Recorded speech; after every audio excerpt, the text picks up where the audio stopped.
Dieser zu veräußernde gut gepflegte 6-Zimmer-Bungalow steht in Dorsten. Das Gebäude ist barrierefrei zugänglich.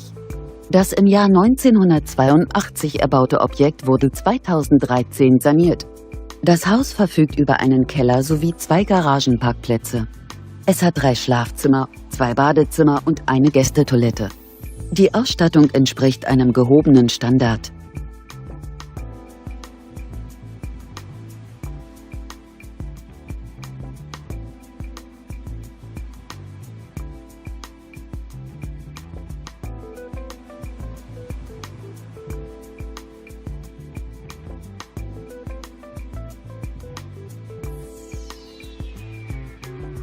Auf einer Grundstücksfläche von ca. 538 Quadratmetern weist das Objekt eine Wohnfläche von ca. 203 Quadratmetern auf.